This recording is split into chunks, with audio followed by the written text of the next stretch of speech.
আছে আলহামদুলিল্লাহ। একদিন ওই রাজ দরবারের একজন মন্ত্রী আসছে, এবার ওই রাজার একজন এমপি সাহেব, তার চোখে সমস্যা, সে আসছে, এসে বলছে যে আমার এই চোখের সমস্যা, আমার চোখটাকে ভালো করার দরকার। সে বলছে যে আপনি আল্লাহর প্রতি ঈমান নিয়ে আসেন, আমি আল্লাহর কাছে দোয়া করব, আপনি ভালো হয়ে যান। এবার সে আলহামদুলিল্লাহ ঈমান নিয়ে আনলো এবং সে ভালো হয়ে গেল। এই ভালো হয়ে যাওয়ার পরের দিন যখন সে আবার ওই পার্লামেন্টে গিয়েছে আর কি, ওদের তৎকালীন রাজদরবারে, এবার রাজা ওকে দেখে বলছে যে তোমার তো চোখ অন্ধ ছিল, কিভাবে সেবা লাভ করলে? তো সে বলে না কিভাবে সেবা লাভ করলো, সে বলতে চাচ্ছে না। তো এক পর্যায়ে তাকে খুবই পিটুনি দেওয়া হচ্ছে, রিমান্ডে নিয়ে গিয়ে কঠিন মাইর দেওয়া হচ্ছে। এক পর্যায়ে সে মারের যন্ত্রণা সহ্য করতে না পেরে বলে ফেললো যে ওই বাচ্চা, তার কাছে গিয়ে আমি আরোগ্য লাভ করেছি এবং সে আমাকে বলেছে যে তার রবের প্রতি ঈমান নিয়ে আসতে, তাহলে আমি শেফা লাভ করবো। এই বাচ্চা এখন বলছে ফেরাউনের মতো যে আয়রা রব্বুকুম আ'লা, আমি তো তোমাদের রব।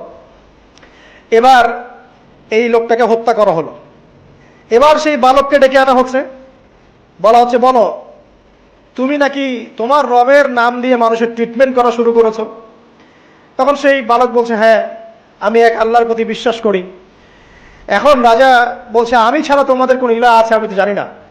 এই সৈন্যবাহিনী শোনো, এই বালককে ধরো, ধরে নিয়ে গিয়ে উঁচু পাহাড়ে নিয়ে যাও, ওখান থেকে ফেলে দাও। এবার তাকে নিয়ে যাওয়া হলো, ক্রস ফায়ার দেওয়া হবে, এবার উপরে নেওয়া হয়েছে একদম পাহাড়ের উপরে। এবার ওই বালক উপরে উঠে একটা দোয়া করছে, আল্লাহুম্মা কফিনিহিম বিমা শি'তা। পাহাড় থরথর করে কাঁপা শুরু করলো এবং ওই সৈন্যবাহিনী পাহাড় থেকে পড়ে গেল, বালকের কিচ্ছু হলো না। আমি কিন্তু বানোয়াট কোনো গল্প বলছি না। এবার সে বালক হেঁটে হেঁটে চলে আসলো রাজদরবারে। আবার কি ব্যাপার, তুমি মরো নাই? না, আল্লাহ আমাকে বাঁচিয়েছে, আমার রব আমাকে বাঁচিয়েছে। আবার পাঠানো হচ্ছে আরেকদল সেনাবাহিনীকে নিয়ে, যাও এবার ওকে সমুদ্রে নিয়ে যাও, সমুদ্রের মাছ সমুদ্রে ডুবিয়ে দিন। আবার সে ওখানে গিয়ে বলল আল্লাহুম্মা কফিনিহিম বিমা শি'তা, হে আল্লাহ আমার বিপক্ষে যারা আছে আপনি যা দিয়ে ইচ্ছা ওদের বিরুদ্ধে আমাকে সাহায্য করেন।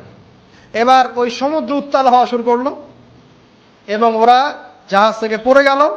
এই বাচ্চা সেফলি আবার চলে আসলো রাজদরবারে। আসার পরে বলছে শোনেন, আমাকে এভাবে মারতে পারবেন না, আমাকে এইভাবে মারা যাবে না, আমি আপনাদেরকে বলে দিচ্ছি কিভাবে আপনি আমাকে মারতে পারবেন। তো বাচ্চা বলছে কিভাবে মারতে পারবো বলো। তখন সেই বাচ্চাটা বলছে যে আপনি সমস্ত এলাকার মানুষকে এক জায়গায় জড়ো করবেন, মানে পুরো নেশনের যত মানুষ সবাইকে একটা মাঠে নিয়ে আসবেন, মাঠের মাঝখানে একটা গাছ রোপণ করবেন বা একটা কিছু স্তম্ভ নির্মাণ করবেন, সেখানে আমাকে বেঁধে ফেলবেন। বেঁধে ফেলার পরে আমার এই ধনুক থেকে একটা তীর বের করবেন, তীর বের করে আপনি নিজ হাতে এই তীরটাকে নিশানা দিবেন, দিয়ে বলবেন বিসমিল্লাহ, আল্লাহর নামে, বিসমিল্লাহি রব্বি হাযাল গোলাম বলে ছুড়বেন।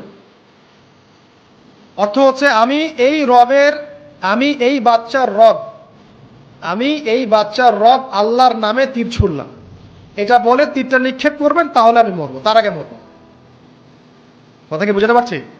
এবার তাই করা হলো, সমস্ত এলাকার মানুষকে এখানে জড়ো করা হলো।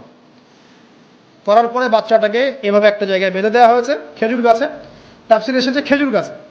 এবার সে এখান থেকে তীর বের করে বাচ্চা বলছে বিসমিল্লাহি রব্বি হাযাল গোলাম, নিক্ষেপ করলো। তীরটা ঠিক, আল্লাহ পাকের দৃষ্টি দেখেন এত সূক্ষ্ম, ওইটাই বর্ণনা করেছেন।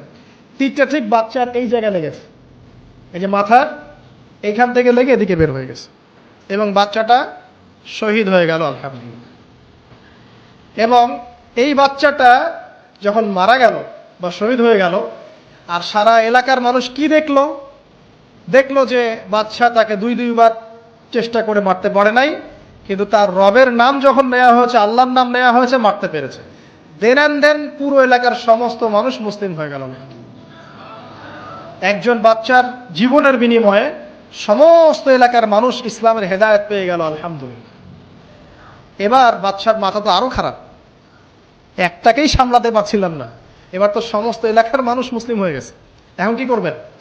এখন সেনাবাহিনীকে আদেশ করা হয়েছে সমস্ত মানুষগুলোকে জড়ো করো, জড়ো করে একটা গর্ত খোঁড়ো, একটা গর্ত খুঁড়ে সেখানে আগুন জ্বালাও, আগুন জ্বালিয়ে সমস্ত মানুষকে ফেলে দাও।